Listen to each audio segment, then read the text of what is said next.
आज का हमारा टॉपिक है एपी का एनवा पद। आज हम ये समझेंगे कि एपी का एनवा पद क्या होता है, इसका क्या अर्थ है और एपी का एनवा पद का सूत्र क्या है और इस सूत्र का प्रयोग किस प्रकार से एपी में प्रयोग किया जाता है। तो हमारा जो टॉपिक है एपी का एनवा पद, सबसे पहले मैं यहाँ पर इसका सूत्र लिखता हूँ। सूत्र यहाँ पर इसका जो सूत्र है वो इस प्रकार से है। सूत्र होता है ए एन बराबर ए प्लस एन माइनस 1 डी। ये हमारा इसका सूत्र है। जहाँ पर आप देखेंगे ए हमारा यहाँ पर प्रथम पद है, प्रथम पद है, और ए एन यहाँ पर इसको हम बोलते हैं एनवा पद, और डी यहाँ पर सार्वांतर है, डी यहाँ पर सार्व अंतर है, और आप देखेंगे एन यहाँ पर पदों की संख्या है, पदों की संख्या, यानी कि जो एपी रहती है उसके अंदर कितने पद हैं, पदों की संख्या को हम यन कहते हैं। मतलब कि एपी के अंदर कुल पदों की संख्या को यन कहा जाता है। आप इसको ऐसे समझ सकते हैं। तो यहाँ पर हम इस सूत्र का प्रयोग, और मैं आपको ये भी बता दूं कि जो एन होता है, एन को एपी का व्यापक पद भी कहते हैं, पद भी, व्यापक पद भी कहते हैं। और यहाँ पर ये व्यापक पद है हमारा एन। मैं आपको ये भी बता दूं कि जो अंतिम पद होता है, अंतिम पद, अंतिम पद, अंतिम पद हमारा, अंतिम पद को हम एल से दर्शाते हैं। अंतिम पद एल से दर्शाया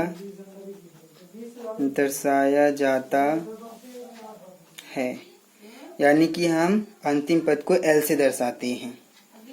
और मैं आपको बता दूं कि ये जो हमारा सूत्र है, यहाँ पर एक चीज़ और होता है, कभी कभी हम ए एन जो एनवा पद होता है वो एल के बराबर होता है, यानी कि अंतिम पद के बराबर होता है।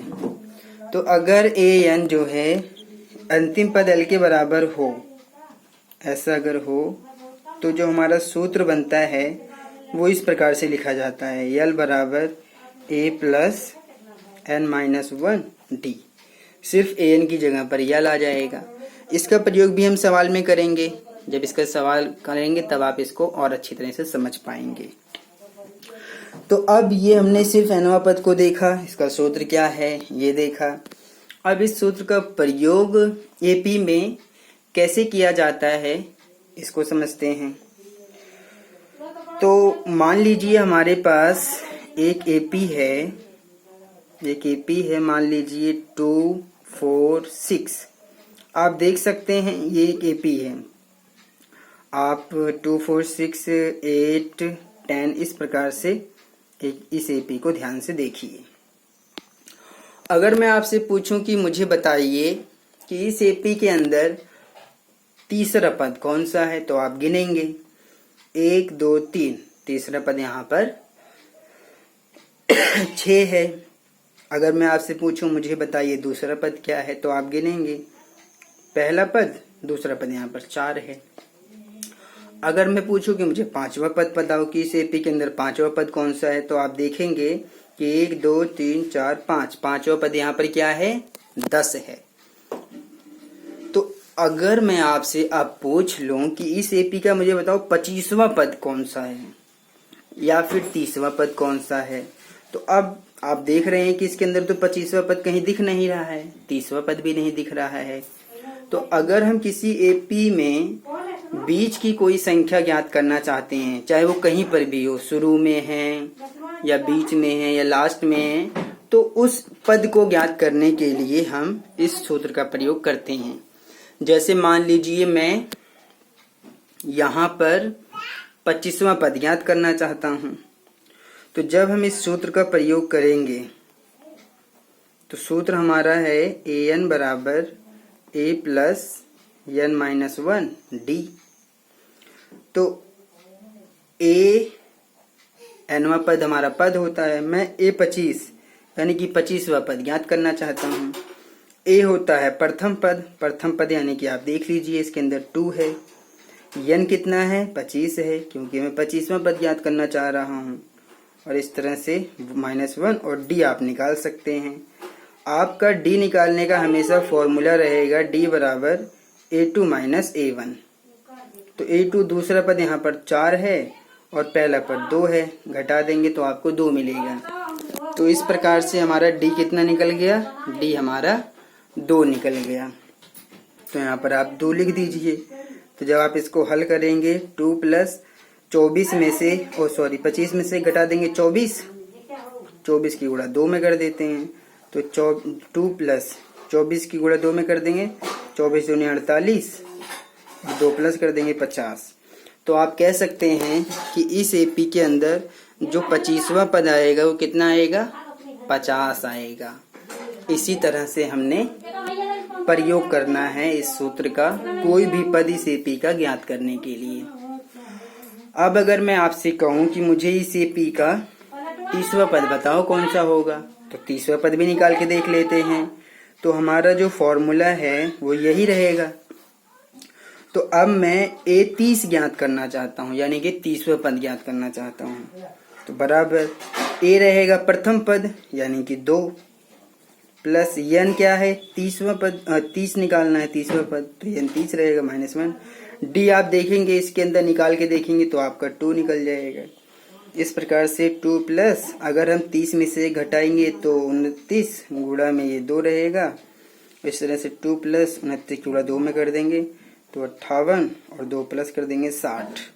तो इस प्रकार से आप कह सकते हैं कि इस एपी के अंदर जो 30वां पद आएगा वो 60 आएगा। तो इस प्रकार से आपने समझा कि किसी एपी के अंदर कोई भी पद अगर आप ज्ञात करना चाहते हैं, 50वां पद ज्ञात करना चाहते हैं, 40वां पद ज्ञात करना चाहते हैं, 100वां पद ज्ञात करना चाहते हैं, या मतलब इस तरह से आप कोई भी पद ज्ञात करना चाहें तो इस सूत्र का प्रयोग किया जाता है। ये सूत्र फॉर्मूला बहुत ही यूजफुल है। हम इस फॉर्मूले का प्रयोग पूरे चैप्टर में करेंगे, आगे भी इसका प्रयोग किया जाएगा। एक्सरसाइज 5.2 में तो यही फॉर्मूला लगेगा, 5.3 में भी यही फॉर्मूला यूज होगा। आप इसको अच्छी तरह से समझ लीजिए। अब यहाँ पर ये जो हमारा फॉर्मूला है कौन सा, ये an बराबर a plus n minus 1d। आप देखेंगे हमारे पास कितनी चीजें हैं? 1 2 3 4 चीजें हैं। हमारे पास a है, हमारे पास an है, हमारे पास d है, हमारे पास n है। इन चारों में से कोई भी अगर 3 चीज आपको पता है तो चौथा चीज आप अपने आप ही इस फॉर्मूले का प्रयोग करके ज्ञात कर सकते हैं। ऐसा हम एक्सरसाइज को सॉल्व करते समय क्वेश्चन नंबर में करेंगे। आप इसको आगे समझने का प्रयास करें। अब मैं एक्सरसाइज के ऊपर आता हूँ और एक्सरसाइज को हम समझते हैं और क्वेश्चन को सॉल्व करते हैं। तो यहाँ पर जो हमारा एक्सरसाइज 5.2 है, एक्सरसाइज 5.2 क्वेश्चन नंबर 1। तो मैं आपको क्वेश्चन दिखा देता हूँ। इसमें लिखा हुआ है, आप देख सकते हैं कि निम्नलिखित सारणी में, इस टेबल में आप देख सकते हैं रिक्त स्थानों को भरना है। जहाँ एपी का जो प्रथम पद है ए है, सार्वधातुक डी है और एनवां पद यहाँ पर एन है। तो मैं एक एक करके आप इस टेबल को भरेंगे। यहाँ पर ए हमारा 7 है, डी हमारा 3 है, एन हमारा 8 है और एन यहाँ पर निकालना है। तो यहाँ पर 1 2 3 4 5 पॉइंट है हमारे पास। हम इन पांचों पॉइंटों को हल करेंगे। किसी पॉइंट में हम ए निकालेंगे, किसी पॉइंट में डी निकालेंगे, किसी पॉइंट में एन निकालेंगे, किसी पॉइंट में एन निकालेंगे। तो आप इसको आसानी से समझ पाएंगे। आप इसको समझने का प्रयास करें। मैं इसको सॉल्व करने जा रहा हूँ।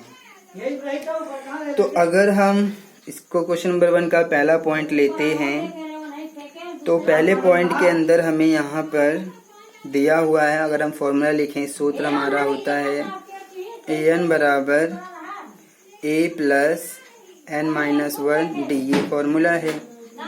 अब सवाल के अंदर हमें क्या क्या दिया है? a दिया हुआ है 7, n दिया है 8, d दिया हुआ है 3 और an निकालना है। तो अगर आप इसको हल कर देंगे तो 7 प्लस 8 में से घटाएंगे तो कितना आएगा? 7 आएगा। 7 की गुणा हम 3 में करेंगे तो 7 प्लस 7 गुणा 3 कर देंगे तो 7 3 21 हो जाएगा। 21 को 7 में जोड़ देंगे तो 28 आ जाएगा। इस प्रकार से इस पॉइंट के अंदर हमारा ये an ज्ञात हो गया, जो कि 28 आ चुका है। इसी प्रकार से जब हम इसमें सेकंड पॉइंट, दूसरा पॉइंट हल करेंगे तो इसमें हमें हमारा जो फॉर्मूला है फिर से लिखेंगे an बराबर a प्लस n-1 और ये d। तो इसके अंदर देखते हैं हमें क्या क्या दिया है। इसके अंदर हमें d निकालना है, n दिया है, an दिया है और a दिया है। a दिया है -18। देखते हैं जो जो दिया है इसमें मान रखते हैं। a दिया है -18 प्लस n हमें दिया हुआ है 10 -1 और d हमें निकालना है। तो आप d लिखिए और an यहाँ पर 0 भी दिया हुआ है। तो -18 इधर इसको प्लस में ले आते हैं, 10 में से घटा देते हैं तो ये 9 आ जाएगा और 9 की गुणा d में करना है। तो जब आप d निकालेंगे तो 18 और ये जो हमारा 9 है इसके बटे में जाएगा। तो 9 एकम 9, 9 दूनी 18, तो 2 हमारा d आ गया। यानी कि d जो है सार्वांतर जो है वो 2 निकल जाएगा। इस प्रकार से हमारा ये पॉइंट भी सॉल्व हो चुका है। अब हम इसका तीसरा पॉइंट हल करते हैं। तो जब इसका हम तीसरा पॉइंट हल करेंगे तो तीसरा पॉइंट में हमारा फॉर्मूला है an बराबर a प्लस n-1 और ये d। तो फिर हम इसके अंदर देखते हैं कि हमें और क्या क्या इसमें दिया है। तीसरे पॉइंट में हमें a निकालना है, d दिया है -3, n दिया है 18 और an दिया है -5। तो इसको भी हल करके देखते हैं। इसमें हमें a निकालना है तीसरे पॉइंट में, तो a निकालना है, a को a रहने देते हैं। n देखते हैं कितना दिया है तीसरे पॉइंट में, n 18 दिया है और d यहाँ पर हमें दिया है -3, तो ये गुणा में रहेगा -3, इसको आप ब्रैकेट में भी लिख सकते हैं। और an यहाँ पर दिया है -5, तो इसको -5 भी लिख लेते हैं। तो जब इसको हम हल करेंगे तो हमें a मिल जाएगा। तो आप देखेंगे -5 ये और a प्लस, अगर हम 18 में से घटा देंगे तो हमें 17 मिलेगा और ये गुणा में -3 भी रहेगा।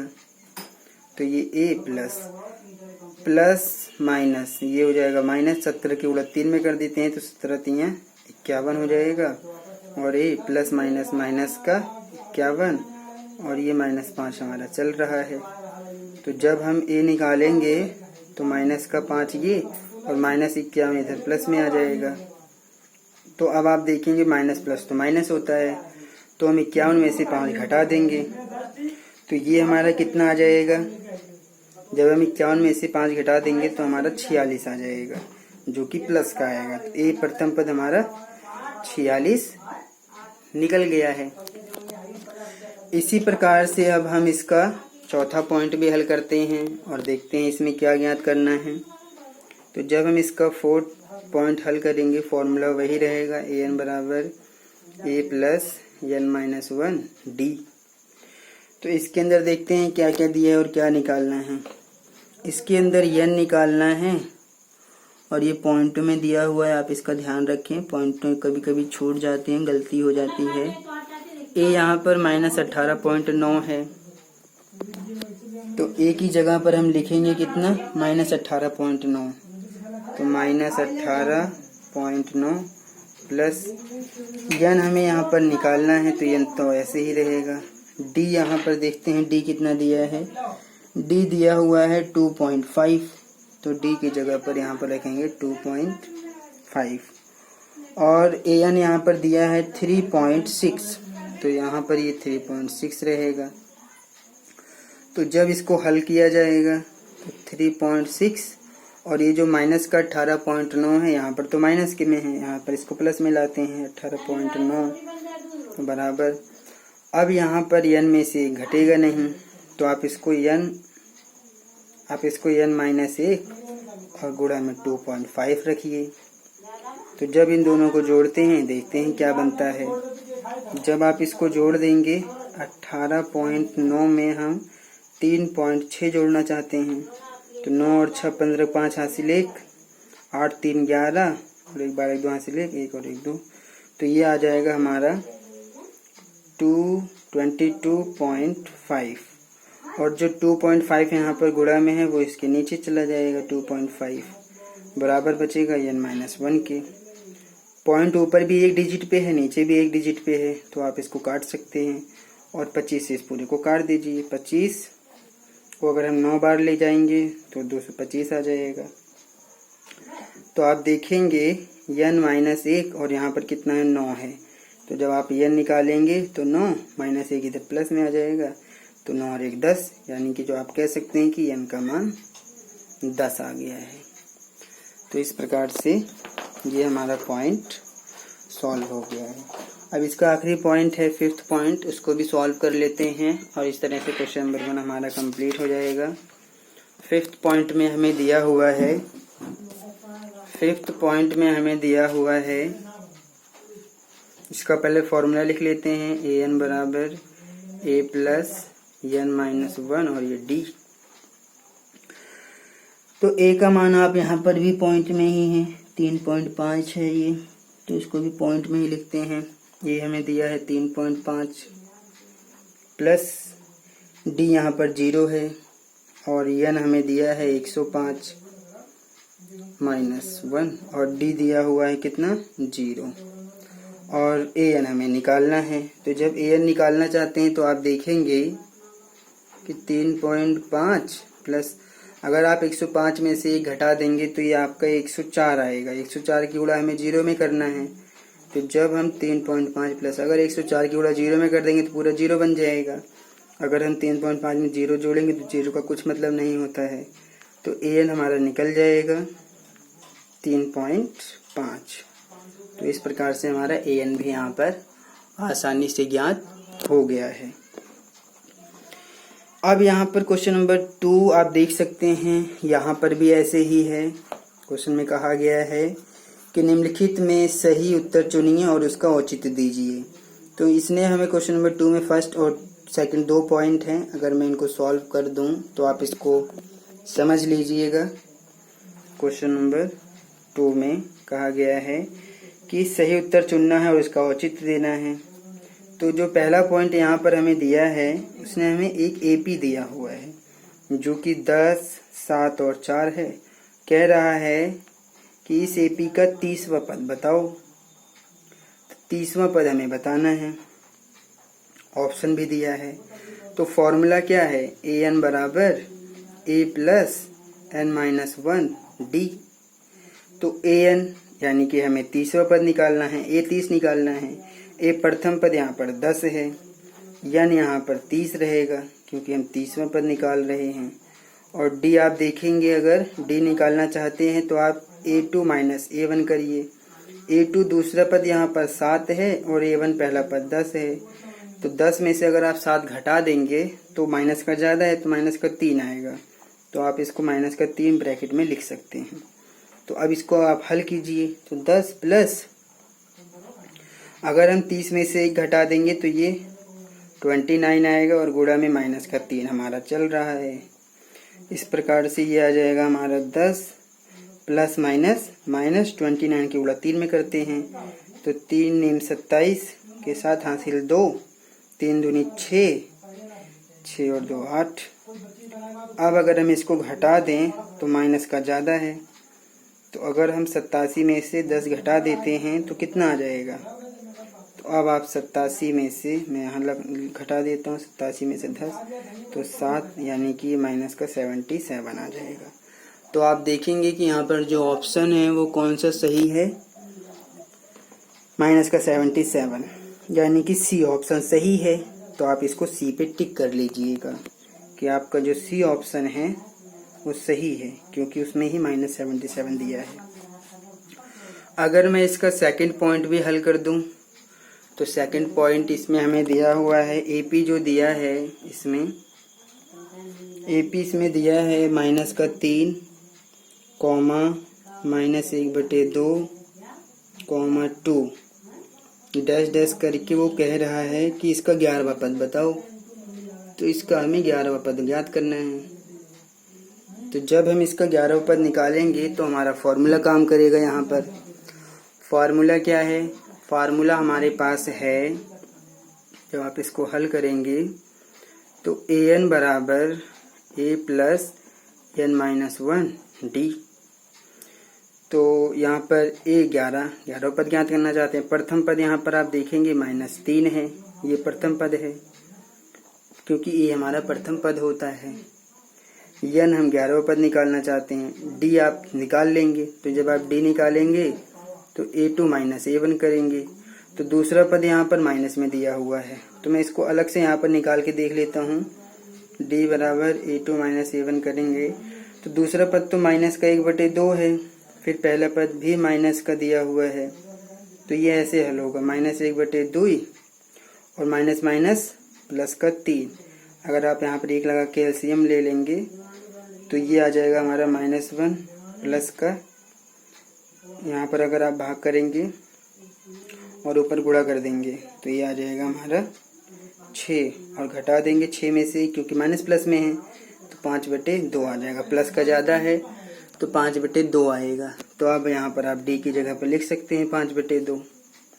तो जब आप इसको हल कर देंगे तो -3 प्लस 11 में से घटा दीजिए तो 10 गुणा 5/2, इसको काट देते हैं, 2 पंचे 10, तो ये बनेगा -3 प्लस 5 पचे 25, 25 में से 3 घटा देते हैं तो ये आ जाएगा हमारा 22।